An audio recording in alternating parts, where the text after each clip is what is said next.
থাকলেও সেই মধু বের করা যায় না যতক্ষণ পর্যন্ত কৌশল না জানা যায়। কৌশল জানতে হয়, কৌশল জানলেই মধু বের হয়।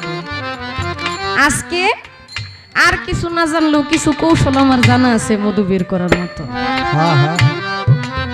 আসলে আমি খুব তাড়াহুড়ায় ভুলেই গেছিলাম, আমাদের ফরিদপুরে অনেক বড় বড় সাধকদের বাড়ি, হালিম চিস্তি সাহেব এবং এই মাদারীপুরের সুযোগ্য কন্যা, যাকে বাংলাদেশে এবং বহির্বিশ্বে এক নামে চিনে বাউল মাতা আলিয়া বেগম আলু, সেই মায়ের প্রতি, এবং যারা আছেন জ্ঞানীজন, আয়নাল বয়াতি সাহেব ছিলেন, আমাদের ফকির আবুল কাকা, আরও অনেকে আছে, সকলের প্রতি আমার সম্মান। যেহেতু এই এলাকার গৌরব, সারা বাংলাদেশে ওনারা আপনাদের নাম বলে বেড়ায়, আপনাদের এই এলাকার নাম বলে বেড়ায়, তাহলে অবশ্যই তাদের এলাকায় আসলে সম্মান জানাইতে হয়। আমি আরেকটি গান করব। এই গানের মধ্যে কিছু কথা আমি বুঝি না বাবা, যেটা বুঝতে আমার সমস্যা হয়, আবার এগুলো সহজে কারো কাছে পাওয়া যায় না। এখানে অনেক কথা আছে, মানে তেমন বেশি বলতে হবে না, আপনি কয়েকটা কথা আমাকে বলবেন যে বিষয়গুলো আমি বুঝি না। সাধক যারা আল্লাহর ওলির বাড়িতে গেলে বলে মান কুনতুম মাওলাহু ফাহাজ আলিউন মাওলা, আলী যার মাওলা আমিও তার মাওলা। এই যে মাওলায়াতির বিষয়টা, এই যে স্তর ভাই স্তর আসলেন, খেলাফতের বিষয় আসলেন, ঠিক আছে, কিন্তু সাধকরা বলেন নিজেকে চিনলেই নাকি স্বয়ং স্রষ্টাকে চিনা যায়। বলে না এই কথা, যে নিজেকে আগে চিনো। আমার একটু জানা দরকার। এই যে আল্লাহ আল্লাহ ব্যক্তিরা, সাধকরা বলে যা আছে বিশ্ব ব্রহ্মাণ্ডে সব কিছু আছে মানব ভাণ্ডে। এখন মানব ভাণ্ডে যদি খুঁজতে যাই আমি কিন্তু কিছুই পাবো না। পাবো কি? আমার এই চর্মচোখ দিয়ে পাওয়া সম্ভব না। একজন কামেল গুরুর কাছে যাইতে হবে, আমার গুরু আমাকে বলে দিবে দেহের এই জায়গায় এই জিনিস আছে, ওই জায়গায় ওই জিনিস আছে। আমার এই গানের মধ্যেই দেহ সম্বন্ধে কিছু জানতে চাই। গুরুরা প্রথম কথাই এটা বলে, তুমি তোমাকে চিনো, তুমি তোমাকে চিনলেই স্রষ্টাকে চিনার আর বাকি থাকবে না। আমার একটু জানা দরকার এই দেহ সম্বন্ধে। আমি তো নালায়েক মানুষ, কিছুই বুঝি না। আপনি এমন কিছু আজকে তুলে ধরবেন যেন এই দেহের মধ্যে জান্নাত বেহেশত দুজক যা আছে সব বিশ্রয় পাওয়া যায়, অন্য কোথাও না যাইতে হয়। আমি আগে গানটা করি। ধন্যবাদ।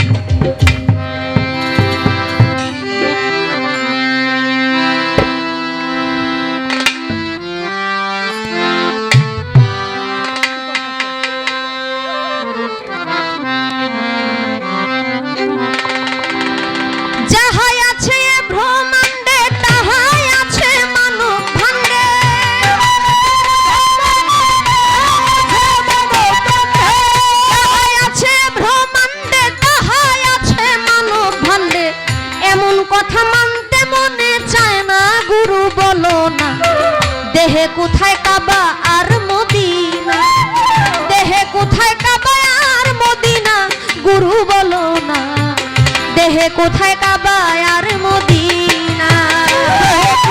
তাহাই আছে ব্রহ্মাণ্ডে, তাহাই আছে মানব ভাণ্ডে,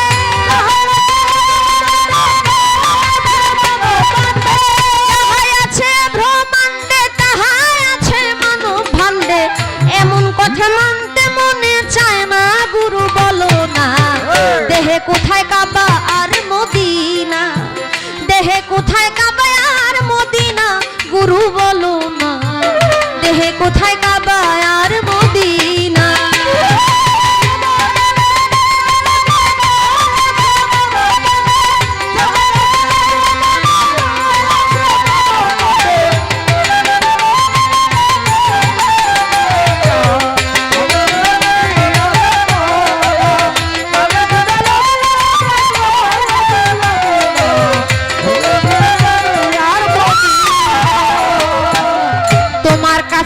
আমার চাওয়া দেহে কোথায় সাফা মারুয়া, দেহে কোথায় সাফা মারুয়া, দেহের কোন অংশটা হইল দয়াল মিনা।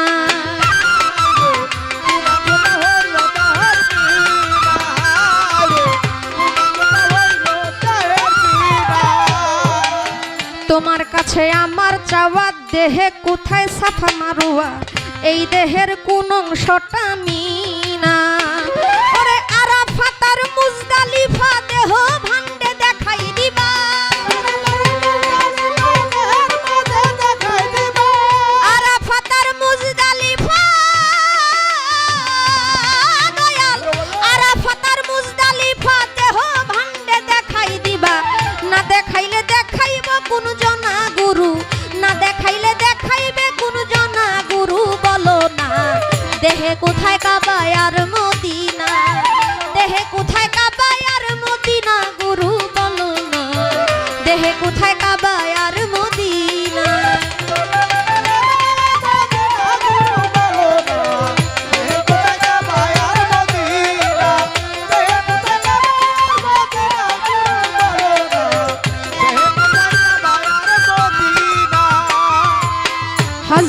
আসওয়াতের বিষয় বোঝা দরকার অবশ্যই।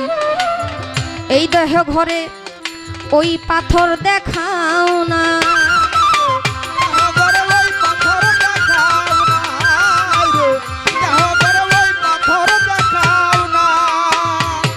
হাজরে আসওয়াতের বিষয় বোঝা দরকার অবশ্যই।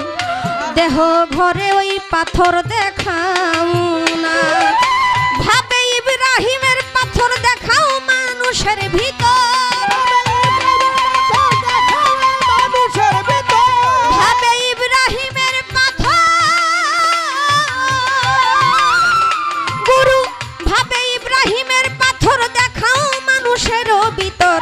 রুকনে রহমত আমারে চিনাও না গুরু, রুকনে রহমত আমারে চিনাও না গুরু, বলো না দেহে কোথায় কাবা আর মদিনা, দেহে কোথায় কাবা আর মদিনা, গুরু বলো না দেহে কোথায় কাবা আর মদিনা।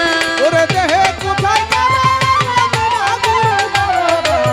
দেহে কোথায় কাবা আর মদিনা,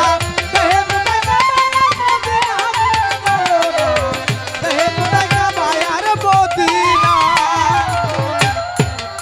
পায়ে ধরি দিও না ফাঁকি, দেহের কোন জায়গাটা জান্নাতুল বাকি, আছে কোথায় নবীজির রওজা খানা, আছে কোথায় নবীজির রওজা খানা, আছে কোথায় নবীজির রওজা খানা। গানের মধ্যে বাবা খালি অনেক কিছু জিজ্ঞাসা করা, অনেক কথা তো গুরু আবার মনে মনে ভাবতে পারে খাদিজা এমন করতেছে কে, বিষয়টা কি খাদিজা কি এগুলা, খাদিজা তো একটা দুইটা প্রশ্ন করলে বা জিজ্ঞেস করলে পারতো, প্রশ্নের বিষয়টা ভিন্ন যে আমাকে এই প্রশ্নটা করছি আমাকে দিতেই হবে না বাবা, আমি গুরুর কাছে প্রশ্ন করতেছি না, আমি জানতে চাইতেছি বাবা। কিছু বাচ্চারা দেখবেন খুব কৌতূহল করে, আম্মা এটা কি, আব্বা ওইটা কি, আব্বা এইটা কি, খালি প্রশ্ন করে। মা বাবা অনেক সময় বিরক্ত হয়ে যায় যে বাচ্চাটাকে বেশি দুষ্টামি করে, এরা বড় হইলে চালাক হয়। হ্যাঁ, গাড়ি দিয়া উঠায় নিয়ে গেলে গাড়ির মধ্যে দাঁড়ায় থেকে দেখবে আব্বা ওই যে গাছ কি লিগা, ওইটা কি গাছ, ওই পাখিটা কি পাখি, এটা কোন জায়গার ব্রিজ, মানে শত প্রশ্ন। এই ছোট থেকে যে বাচ্চাগুলা বেশি মানে প্রশ্ন করে জিজ্ঞেস করে, এরা কিন্তু বড় হইলে পড়ালেখার দিক দিয়ে খুব ব্রেন পরিষ্কার থাকে। আমার বাপ জানো এই যে প্রশ্ন করতেছি বিরক্ত যেন না হয়, কারণ আমি প্রশ্ন না করলে তো বাবা আমার জিজ্ঞাসা, আমি যেহেতু চিনি না জানি না এটা কি গাছ ওইটা কি এটা কি, আমি যেহেতু জানি না আমি বারে বারে প্রশ্ন করতে থাকবো, জিজ্ঞেস করতে থাকবো, জানতে চাইবো। আমার বাপ খালি বলবে যে বাবা এইটা না এইটা এইভাবে, এইটা এইভাবে না ওইটা ওইভাবে। কারণ আমরা গড়ায় না তুললে আমারে না দেখা তো আর দুই চারজন তরিকার রাস্তায় আসবো না। আমি যত বিরক্ত করবো আপনি ততই মানে ওই যে আমার তরিকার ভাই বোনদের জন্য সহজ হবে। এই যে এতগুলা কথা জিজ্ঞেস করলাম, কাবা মদিনার বিষয় বুঝলাম, দেহের মধ্যে 14 ভুবন আছে, জান্নাত আছে 7টা, দুজক আছে, সবকিছু মিলেই আছে। কিন্তু আমার কথা হইল আমি খুব ঝামেলার মধ্যে আছি বাজান। এই গানটা যখন আমি নিজে নিজে গাই তখন আমি চিন্তা করি এই দেহের মধ্যে নবীজির রওজাটা আছে কই। সবই বুঝলাম, নবীজির রওজাটা আসলে আছে কোথায়। আবার নবীজির কারা কারা হজ করতে গেছেন বাবা, এখানে হজ করতে গেছেন কেউ একজনও নাই? আছে, অনেকে আছে। আচ্ছা, নবীজির রওজার সাথে আরো 3টা রওজা আছে, আপনারা জানেন তো? জানেন না? তাইলে নবীজির রওজার সাথে যে আরো 3টা রওজা আছে এই দেহের মধ্যেই আছে, তাইলে আমি তো রওজা খুঁজে পাই না। আপনি আমাকে একটু সহজ করে বলে দিন তো বাবা কোথায় কি আছে। পায়ে ধরে দিও না ফাঁকি, দেহের কোন জায়গাটা জান্নাতুল বাকি, আছে কোথায় নবীজির রওজা খানা, আছে কোথায় নবীজির রওজা খানা, আছে কোথায় নবীজির রওজা খানা। পায়ে ধরে দিও না ফাঁকি, দেহের কোথায় জান্নাতুল বাকি, কোথায় আছে নবীজির রওজা খানা। আমার নবীজির রওজার পাশে আরো 3টা রওজা আছে, নবীজির রওজার পাশে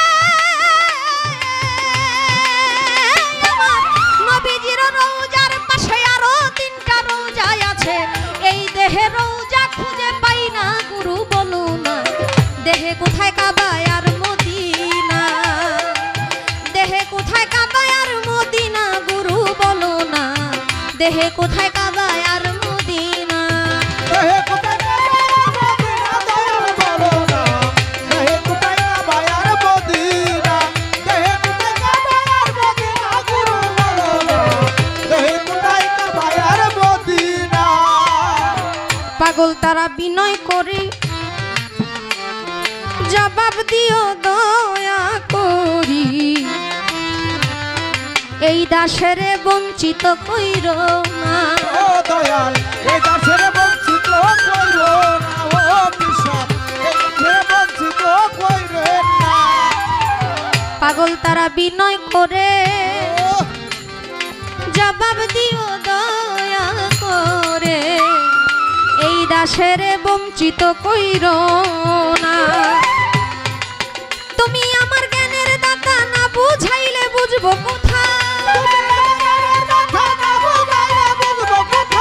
তুমি আমার জ্ঞানের দাতা, না বুঝাইলে বুঝবো কোথা। কৃপা দানে মিটাও মন বাসনা গুরু, কৃপা দানে মিটাও মন বাসনা গুরু বলো না, দেহে কোথায় কাবা আর মদিনা, দেহে কোথায় কাবা আর মদিনা গুরু বলো না, দেহে কোথায় কাবা আর মদিনা।